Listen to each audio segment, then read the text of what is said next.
Já, góðan daginn skákmestrar. Ég ætla að fjalla hérna sjálfgefa leið í franskri vörn sem hvítur beitir og kallast Kuprejcik varianturinn. Það sem sagt uppað er E5 sem er afbrigði franskri vörn og biskup 1-3. Ég teldi þetta nú dálítið þegar ég var unglingur og hvítur er að styðja hérna við D4 peðið og já, opið fyrir að leika F4 er rittar F3 og eðlegasta framhaldi er drókn B6 hjá svörtum, myndi maður halda. Svartur er að pressa á D4 peðið og pressar á B2 og við sérst hugmyndi hjá hvítum er alltaf að leika drókn D2 í þessum stöðum og þá valda á B2 og D4. Nú ef svartur drepur þá er þetta C3, síðan fyrir hvítum með biskupin á D3 oft á tíðum og rittar F3 og hrókerar. Nú biskup D7, rittar F3, ég ætla að sína þetta inn að skák, rittar H6, svartur er með rittar á F5, rittar C3, rittar F5, hrókur D1, valdar á D4, rittar drepur E3. Þessi tvípið er ágætt sko, það hvítur er að fara að leika biskup D3, hrókering og síðan getur biskupið fara oft á B1 þannig að drottningin á D3. Ég ætla að sína brennina skák hvernig hún þróaðist. Biskup D3, F6. Svartur er vissilega með biskupari en biskupin á D7 hann er nú ekki að gera mikið. Hrókering, hrókur C8, kóngur H1, hvítur undirbýr sem sagt E4 og E4 og núna er þetta G5 orðin hótun og peða H7 aldrei veikt. Svartur náði einhvern meginn ekki að neutralæsa hvítan svo við sletta eins. Þetta er F5 nú, ef hann dreipur á G5 þá er hún H7 og E6 og Kuprejcik er stórmeistrar frá Hvíta-Rússlandi og hann er með hvítt í þessari skák. G5 leikan opna línur, svartur leik H6 G4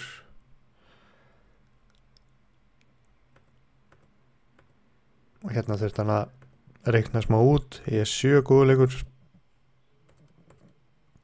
biskup A2 skák gerð út skákina.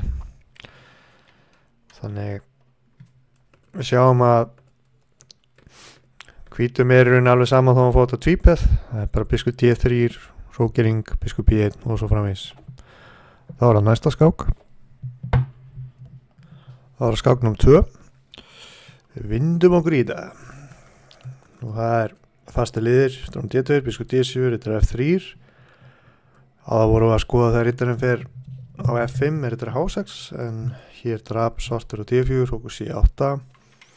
Allt svona mjög eðlilegi leikir, rittar C3, svartur leik rittar A5. Biskup B4 kemur til greina en hrókur C1. Hér er með einhverja stúderingu, það staði jöfn en tók að 3-12 hann segir að biskup D3 sé nú heldur betri stað á hvítan. Sérst bara ekkert verið að leika hrókur C1 sko. En ok, rittar A5 hrókering. Ég sjá með þessar skák leika hann ekkert hrókur C1. Rittarinn 7, hrókur B1 leik hvítur.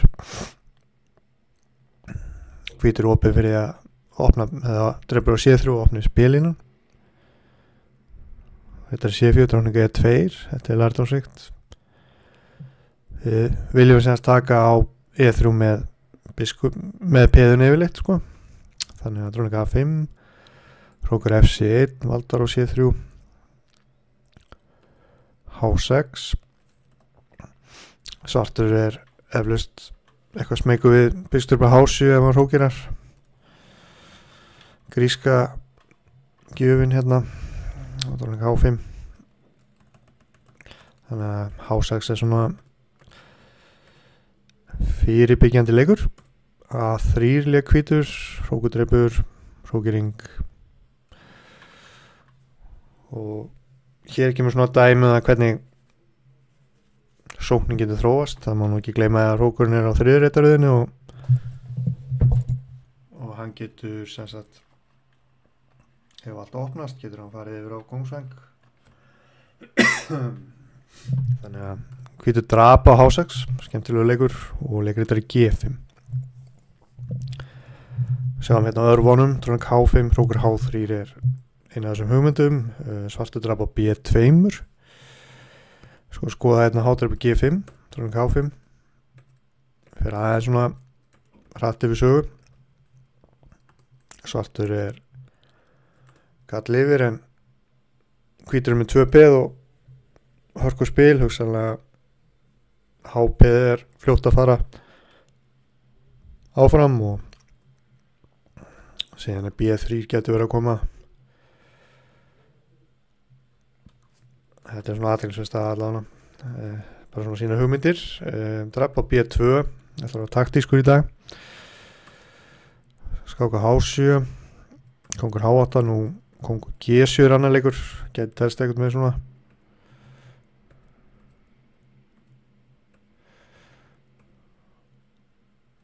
Já, rittari C6, kemur F7 og svartur verður líklega mát bara næsta leik. Það hérna hrókur H8 að koma. Þetta getur verið stór hættulegt sko. Kongur H8 kom, hrókur H3, biskup B5, dróning F3, hótadróning F6 skák. Svartur leik F6, dreipið á H6. Hrókur C3. Og ef hann dreipur á G5 þá vinnur þetta að mér sýnist. Já, hrókur H7 og dróning G5 mátótun.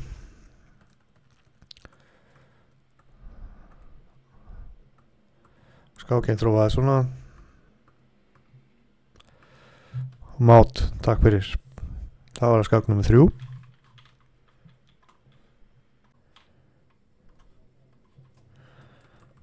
Og það samanbyrjunu þetta.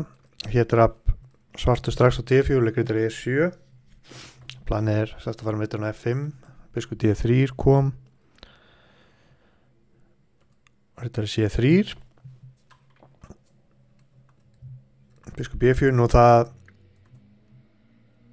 svartur getur ekki dreipið á D4, dreipið á F5, ef hann dreipið með hinu rittarum D4, kemur rittari E2 og rittari A4 hérna. Það sem sagt tapar liði ef hann dreipið á D4. Gott að muna þessa hugmynd. Biskup B4 og rittari E2 stiði við D4. Svartur leik rittari E7, hugsanlega illa við biskup F5. A3, B-dreip C3 og þá B-línan opin. Biskup G5, góðu leikur. Og hér sjáum við örvanum, planið eftir H6, G4, G5. Svartur búin að búið til svona svo kallaðan krók með að leika H6. Það beðið fyrir á G5 þá krækjum við í það. Hér fórnaði hvítu kalli og planið sem sagt hrókur F1 getur farið á E3 síðar. Eftir að rittarinn fer í burtu. Dróning C6, dróning G5. Þetta G3. Við erum með hérna flottan reit á F6. Við erum að fara með rittarinn þanga. H4 kom. Það bara að fara hratt yfir þetta. Þetta bara svona síni dæmi. H5.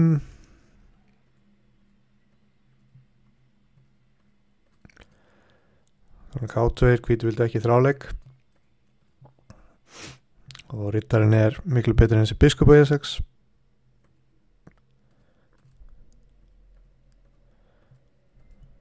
Bara sýna hvernig það fór og já, ég var svartur í einhverju örvætningu að reyna að ná þráskák en það gekk ekki alveg upp og svartur gaf. Það var skák nummer 4.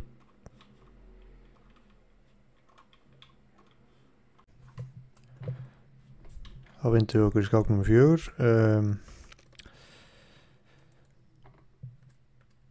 Hér leikur svartur sem sagt rittari D6 strax.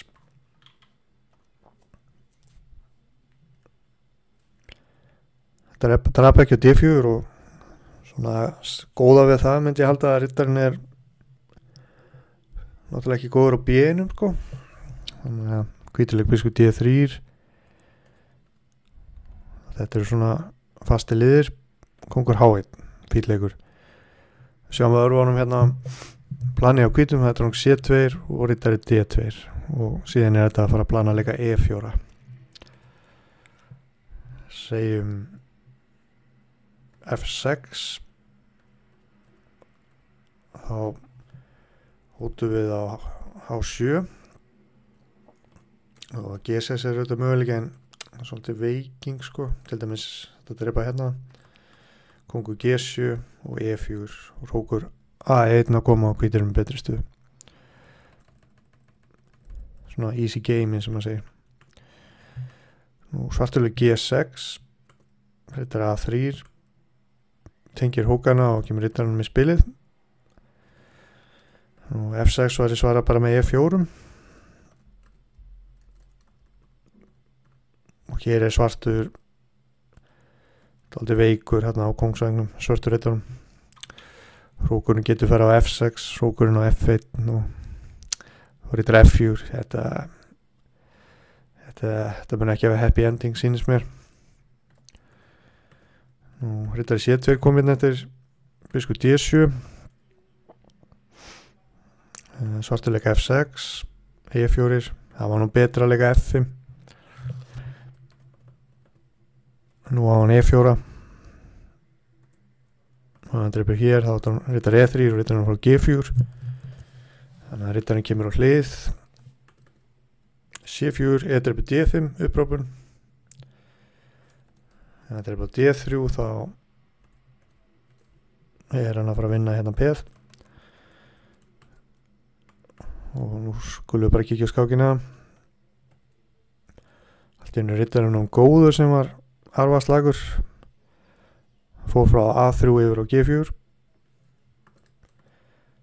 og núna fara rittararnir að dansa tango eins og einhver sagði í skáskýringum eitthvað. Og biskup F3 nú svartur aðeins veikur fyrir og góður rittar á móti lélum biskup, klassist í þessum stundum og hvítur vann. Það var á skák nummer 5. Við vélum þetta áfram. Já, í þessari skák þá tefli hvítur það eins öðruvísi. Við vorum með þessar biskup D3 hugmyndir. Hér drepur hvítur á C5 og leikur biskup D3. Þetta kemur alveg til greina líka sko. Og planið rittar A3, rittar C2 og drepa á F5 og þá svartur með hann að afleita biskup á C8 gegn góðum rittara hvíts. Nú svartur leika A5, F6 væri bara heldur verri stað á svarta finnst mér.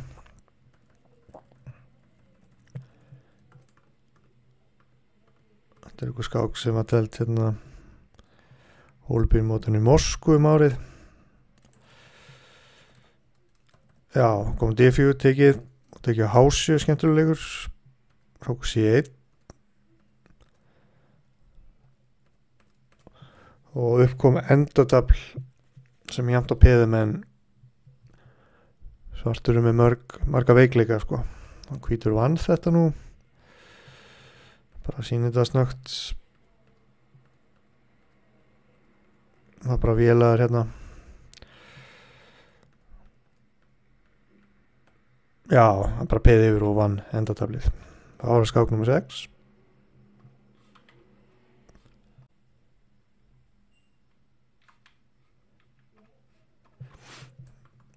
Já, það eru fastir liðir.